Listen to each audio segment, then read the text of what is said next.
covering the stories that impact your life, your town, your state, and your future. This is the Means Report with your host, Brad Means. Hello, everybody, and welcome once again to the Means Report. We certainly appreciate you spending part of your day with us, where today we are going to tackle a couple, really several key issues when it comes to the world of law enforcement in Augusta and Richmond County. I would like to kind of peel back the curtain today and show you what some fine folks who work for the Richmond County Sheriff's Office do, like our homeless situation. We'd like to talk about what's being done to help them today. We have a lady who works tirelessly to make sure that they get the assistance they need. And then what about Augusta's jail? It's in the news a lot. Let's find out what's going on behind the walls at the Webster Detention Center. And as always, we'll show you how you can stay in touch with the Means Report and help us get more great guests like Sean Rhodes. I feel like Sean Rhodes is one of those people who everybody knows because we have had you, Sean, on TV a lot over the years.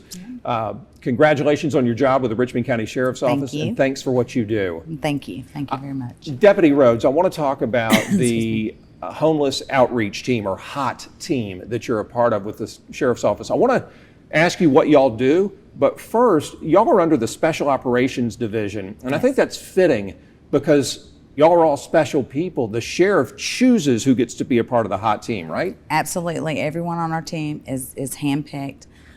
They have a extra level of compassion. That doesn't mean that they're not all wonderful, all of our deputies and administration, but these individuals are really good at listening, kind of peeling back the layers. We have to take an investigative approach. They're really good at that, just finding out what that barrier is and why they're homeless. How is Augusta's homeless population doing? I guess the better way to ask it is it a problem or is it not? And are y'all making any progress working with that group? We do have a problem. Yeah. I mean, it's very obvious at this point. We are trying very hard to collect the data. We have improved data systems so we know what we're dealing with. How are these people getting here? Are they our residents?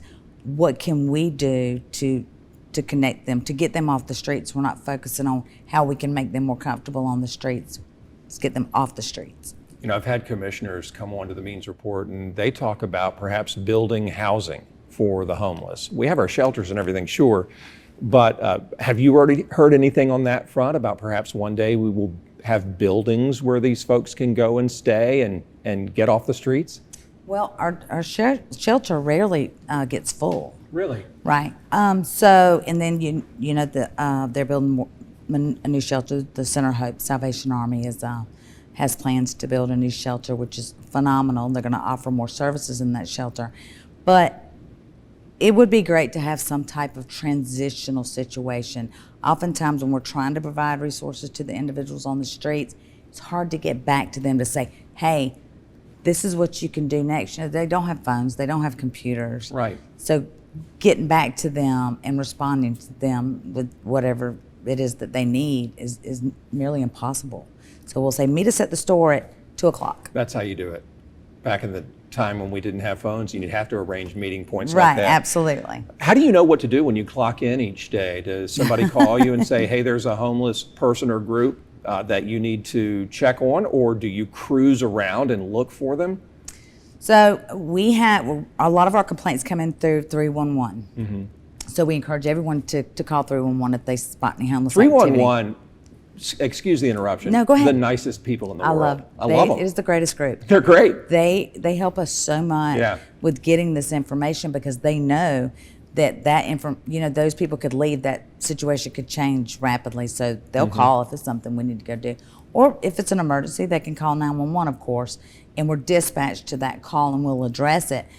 And then, of course, patrol observation. If we see it, we got to deal with it. So there's several different ways that we receive that information, and we never know what we're doing from one day to the next. And so once you make contact with that person or that group of people who are homeless, what's your main goal? To get them out, to get them off the streets, or to think more long-term and say, look, we can really help you get your life on the right path? Right.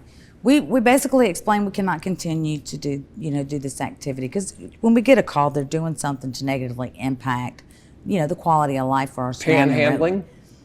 We like to call that soliciting from Please the forgive roadway. Me. Yeah, it's okay. soliciting. Yeah, but stuff like that.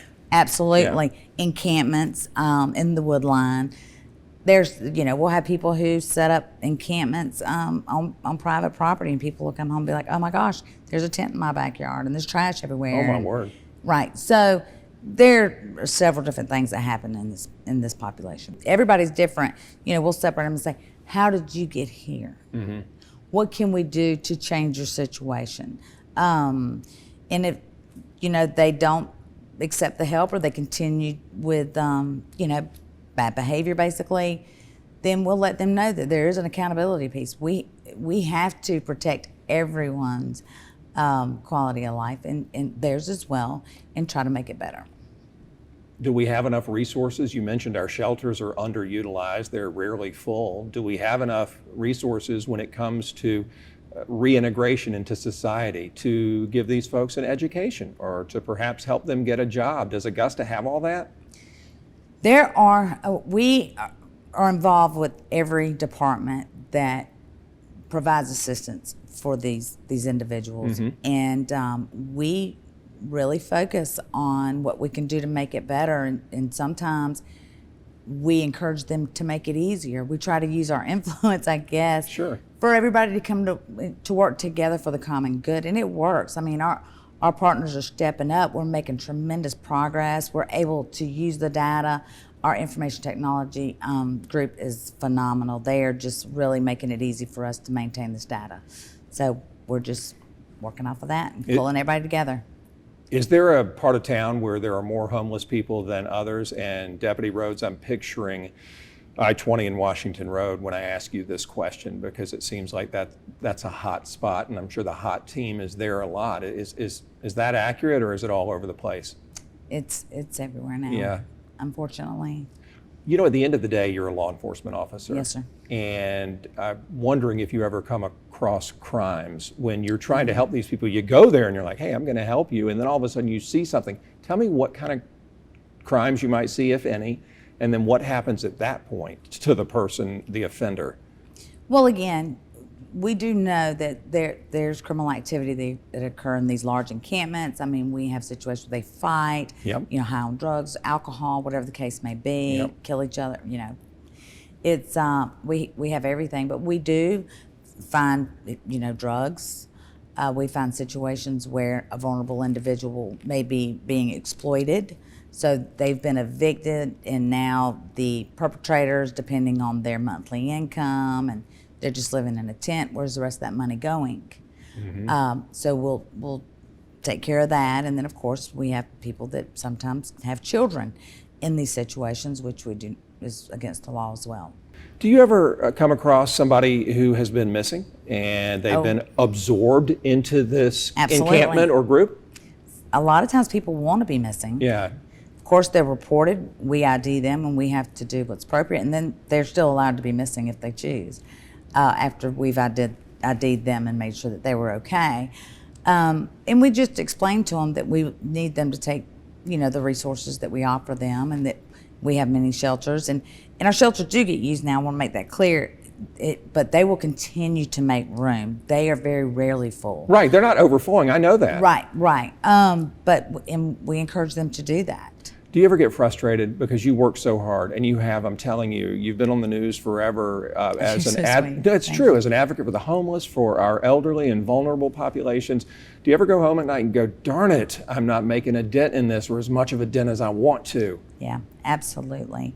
There are so many barriers, but as we all come together, you can see the change taking place. Yeah. Everybody says, oh, I didn't realize that was such a problem. Mm-hmm. We kind of test it out. Like, as officers, we will go out and get an appointment for, a mental hospital, just to see how difficult it is as a normal person versus, someone that has means to go to the doctor and things like that.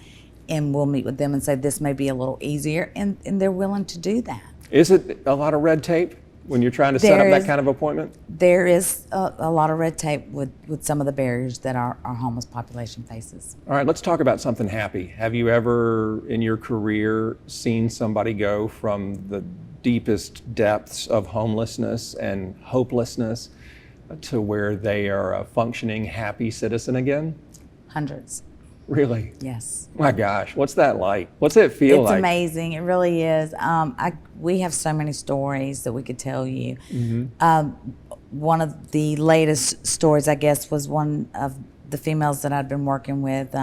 She was a meth addict, lost everything, and invited me to her church where she was being baptized. And it seemed so small. I sat in the back by myself, but it was amazing to see her family back with her. It was really her children. Oh, that's incredible. Yeah, it was incredible. What can we do to help you? My last question. Anything the community can do to make your job easier or to help our homeless population? So yes, actually there is, and we try to encourage this. All of our nonprofits, the Homeless Task Force, we have community care, bus tickets now, like to Social Security. Let's work on ways to get them off the streets, not ways to make them feel comfortable. It's very nice. People want to give our homeless population, a lot of things and feed them, and they need somebody to help them fill out an application for disability or Social Security, or to help them get confident enough to take their GED, possibly, start some certificate programs to get a job, to sustain off the streets. That is what we need. What kind of advice can you give me if I see a person soliciting at one of the many exits around town, and there they are waiting at the base of that exit by Yes, the sir. light? What should I do? Call 311. Just call 311. Call 311. They know what to do. All right. Sean Rhodes, I appreciate all you do. Thanks to the I'm H.O.T team and the grateful entire to you. Sheriff's Office. Thank you. Absolutely. Please come back. We could have talked for hours about this. Absolutely. Well, call me. I will. Absolutely. Thanks a lot. Sean Thank Rhodes you. anytime with the Richmond County Sheriff's Office, the H.O.T team, helping our homeless population. And now, thanks to our conversation, you know how to help them as well. When we come back, what is going on at our jail? You talk about a place that is not underutilized and that is always full. What are the needs there? The gentleman who runs it is next on the Means Report.